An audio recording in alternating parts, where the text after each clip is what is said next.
Assalamualaikum warahmatullahi wabarakatuh. Waalaikumsalam warahmatullahi Gimana wabarakatuh. kabarnya ibu-ibu? Sehat semua? Alhamdulillah sehat. Oke, jadi pada sore hari ini kita akan mempelajari pada forum FDS ini di modul 8, yaitu mendukung pemetaan potensi keluarga dan rencana aksi dalam pencegahan dan penanganan stunting. Kebetulan sesinya ini adalah sesi 13 terkait dengan pemetaan potensi diri, keluarga, dan lingkungan sekitar. Belum ada pertanyaan ya ibu ya? Belum. Ya, jadi ini nanti kita akan identifikasi sumber daya manusia dan sumber daya alam di wilayah sekitar kita yang dapat dimanfaatkan untuk membantu upaya pencegahan dan penanganan stunting. Nah, saya jelaskan terkait dengan sumber daya manusia yang bisa ibu-ibu manfaatkan untuk membantu upaya ibu-ibu semua dalam pencegahan dan penanganan stunting. Itu ya, antara lain adalah SDM Kesos. Apa itu?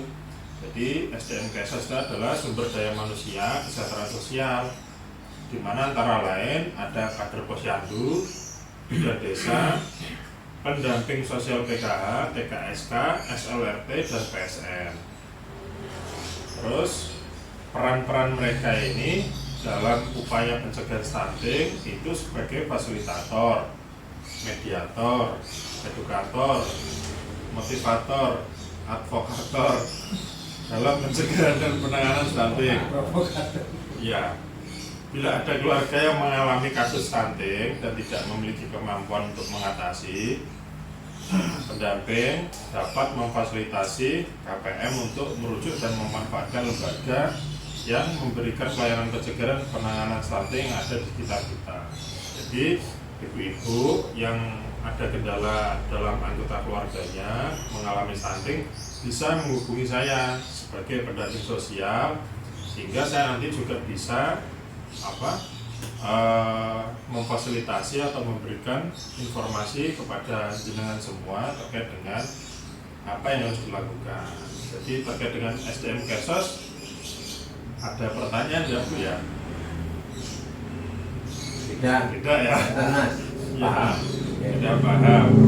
Nah, ini sumber daya yang kedua terkait dengan identifikasi sumber daya alam di sekitar kita yang mampu kita manfaatkan untuk membantu upaya pencegahan dan penanganan stunting. Nah, ibu-ibu semua ini di rumahnya ini kan pasti punya lahan-lahan yang tidak terpakai, kosong. Itu selama ini dipakai untuk apa, Bu? Kebun, sepak bola. Sepak bola, Bu ya. Menjemur karat. Menjemur karat, Ya. menjemur sisa makanan berarti ya, Bu ya. Nah, jadi untuk itu sebenarnya ibu-ibu ini kan bisa untuk memanfaatkan lahan-lahan itu. Mungkin ibu-ibu ini banyak yang bekerja, Bu ya. Pekerjaannya mayoritas apa, Bu? Buruh, pembantu rumah tangga. Pembantu rumah tangga, Dan asisten rumah tangga. asisten rumah tangga, kerjanya hari Senin sampai Sabtu, Bu ya.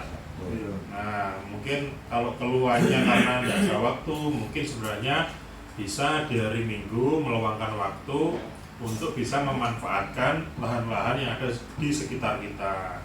Kira-kira gimana caranya memanfaatkan lahannya?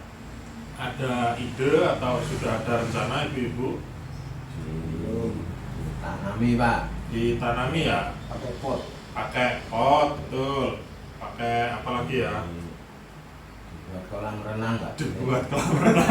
Boleh ya. Tidak boleh ya, anggarannya terlalu besar.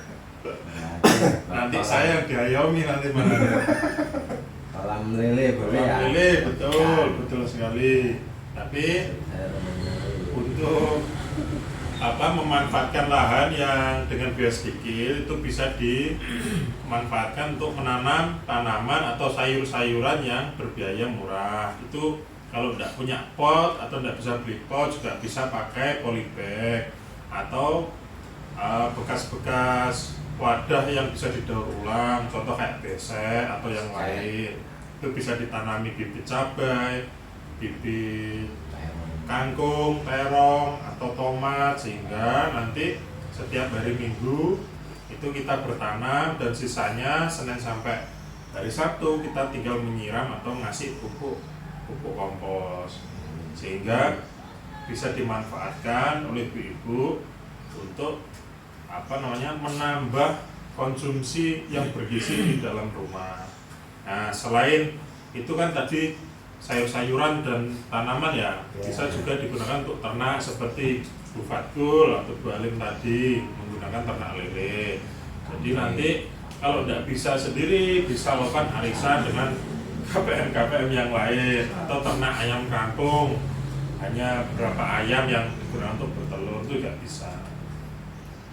Jadi saya rasa sudah jelas ibu-ibu ya, untuk bagaimana memanfaatkan sumber daya manusia dan sumber daya alam di wilayah sekitar kita untuk membantu upaya pencegahan konan stunting dengan terus mengakses SDM Kesos dan juga memanfaatkan lahan kosong atau lahan yang tidak terpakai di sekitar rumah kita.